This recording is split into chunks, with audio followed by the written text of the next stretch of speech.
राजनांदगांव के स्वर्गीय गोविंद राम ऑडिटोरियम में आयोजित भीमराव अंबेडकर सम्मान सभा में शामिल हुए विधानसभा अध्यक्ष डॉक्टर रमन सिंह और मध्य प्रदेश के नगरीय निकाय मंत्री कैलाश विजयवर्गीय। इस सम्मान समारोह में बाबा साहेब अंबेडकर के विचारों को आत्मसात करने का आह्वान किया गया। जनप्रतिनिधियों ने कहा कि बाबा साहेब का संविधान और उनके सिद्धांत आज भी देश को दिशा दिखा रहे हैं। यूनाइटेड न्यूज ऑफ एशिया के लिए राजनांदगांव से निमिष अग्रवाल की रिपोर्ट।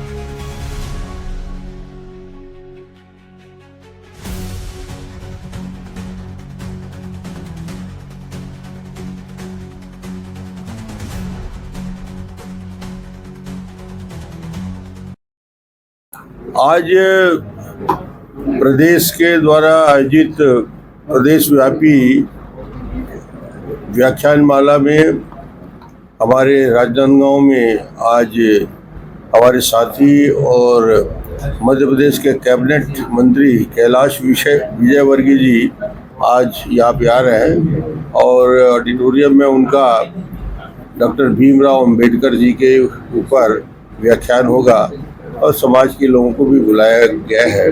और ये निश्चित रूप से जो व्यक्ति देश और दुनिया को एक नई दिशा दिया, हिंदुस्तान को नया संविधान दिया, स्वाभिमान से जीने का अवसर दिया, ऐसे अंबेडकर जी को हम पूरे देश में याद करते हैं। और माननीय मोदी जी ने अंबेडकर जी की याद को स्थायी करने के लिए न केवल पंच तीर्थ की घोषणा की, बल्कि उसके निर्माण के, उसके विकास के लिए सभी तीर्थों को, जो उनके जन्म स्थान से लेकर उनके शौर्य का स्थान रहा, जहाँ उनके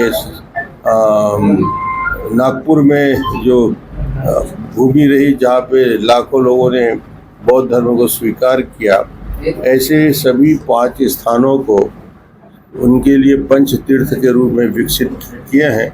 और महत्वपूर्ण उसमें मऊ का जो उनका जन्म स्थान है और दिल्ली का निर्माण स्थान के विशेष महत्व। डॉक्टर साहब, आपके विधानसभा जो मुख्यालय है राजनांदगांव जिले में तापक्रम जो है रिकॉर्ड स्तर पर जा रहा है प्रदेश में, और केवल 6 दिन बचे हैं। बच्चे, स्कूल के बच्चे परेशान हो रहे हैं। आप संवेदनशीलता तो जग जाहिर है।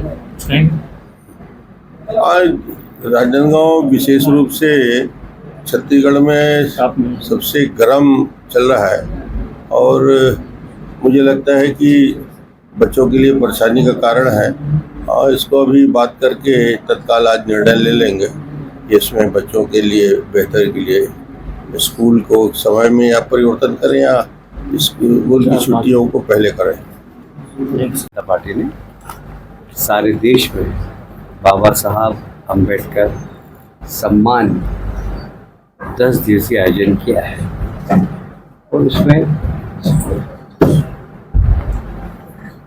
और उसमें देश के सभी जिलों में वक्ताओं को भेजकर हमारे कार्यकर्ता और जितने भी समाज के वर्ग में जागरूकता हो, बाबा साहब अंबेडकर को लोग अच्छे से पहचानें, ये बहुत ज़रूरी है। क्योंकि आज़ादी के बाद कुछ इस प्रकार की राजनीति चली कि एक परिवार के लोगों को तो बहुत ज़्यादा जनता के बीच में ग्लोरियंस करने की कोशिश की, पर ऐसे बहुत सारे लोग थे जो उनसे भी अच्छे थे।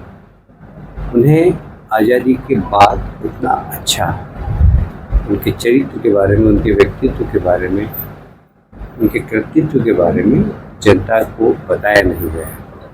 हमारी जवाबदारी है कि ऐसे महान लोग जिन्होंने सामाजिक मूल्यों के साथ साथ सामाजिक परिवर्तन करने का व्रत लिया। बाबा साहब अंबेडकर पहले व्यक्ति थे जिन्होंने 3 विषयों में PhD की, और इकोनॉमिक्स के तो पहले PhD थे, पर मंत्रिमंडल में वो सम्मान नहीं मिला। और एक तरीके से उन्हें अपमानित ही किया।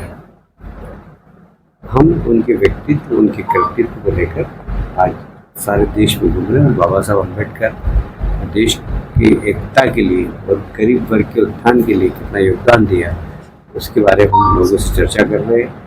बड़ी चर्चा भी कर रहे हैं, छोटी गोष्ठी भी कर रहे हैं, मोहल्ला मीटिंग भी कर रहे हैं।